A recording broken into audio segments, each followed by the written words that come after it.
నా స్థితి చూసిన ప్రేమ, జాలిని చూపిన ప్రేమ. గట్టిగా. నా స్థితి చూసిన ప్రేమ, నాపై జాలిని చూపిన ప్రేమ,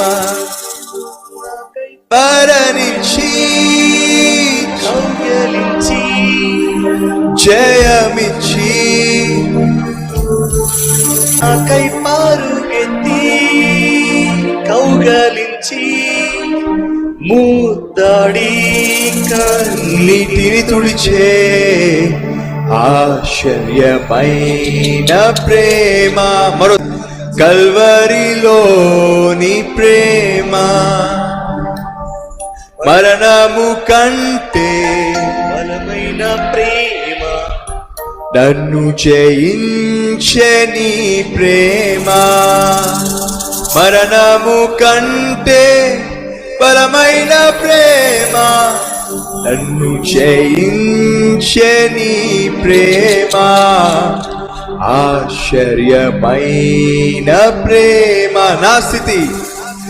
నా స్థితి చూసిన ప్రేమ, నాపై జాలిని చూపిన ప్రేమ,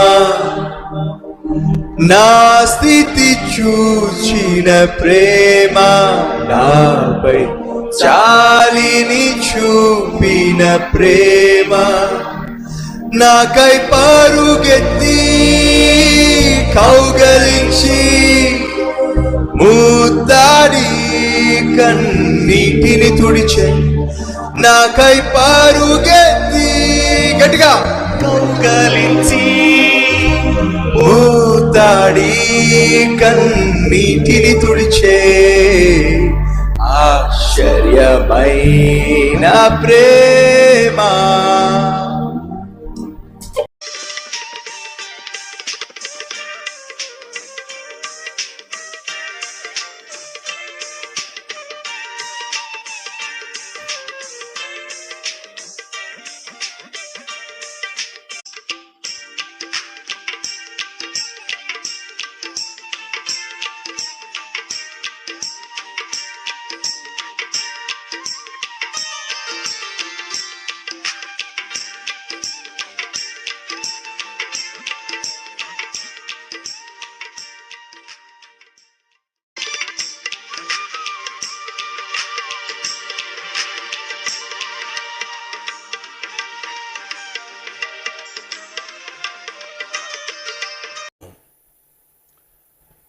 ఈ ప్రార్థనకు జవాబు రావాలా?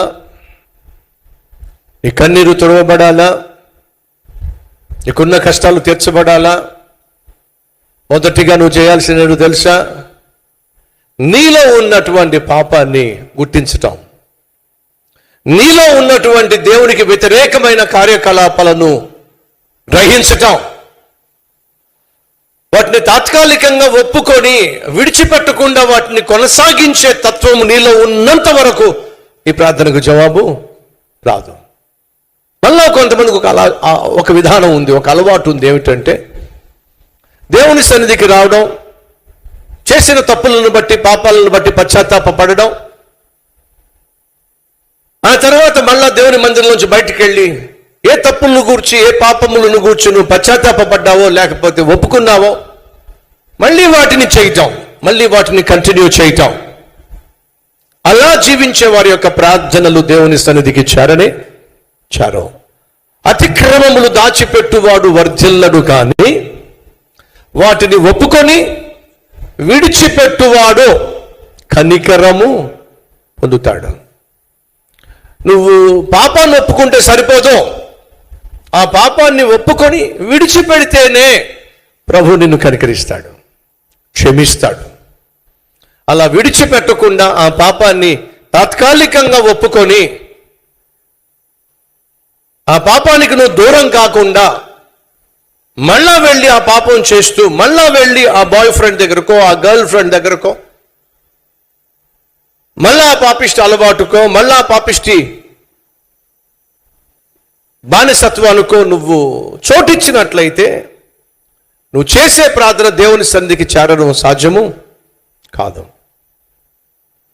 నువ్వు చేస్తున్న ప్రార్థనకు జవాబు రావాలన్నా, నువ్వు అడిగింది ఆశించింది పొందుకోవాలన్నా, నీ ఆత్మీయ జీవితం ఉన్న స్థితిలో నుండి ఉన్నత స్థితికి వెళ్ళాలి అన్నా, ఎప్పటికప్పుడు నీ లోపాలను సరిచేసుకోవాలి. మొదటిగా గుర్తించాలి, గమనించాలి. ఆ తరువాత వాటిని ప్రభు దగ్గరకు వచ్చి ఒప్పుకోవాలి, విడిచిపెట్టాలి, నీ జీవితాన్ని సరిచేసుకోవాలి. అప్పుడే నీ జీవితంలో అభివృద్ధిని చూస్తావు, ఆశీర్వాదాన్ని చూస్తావు.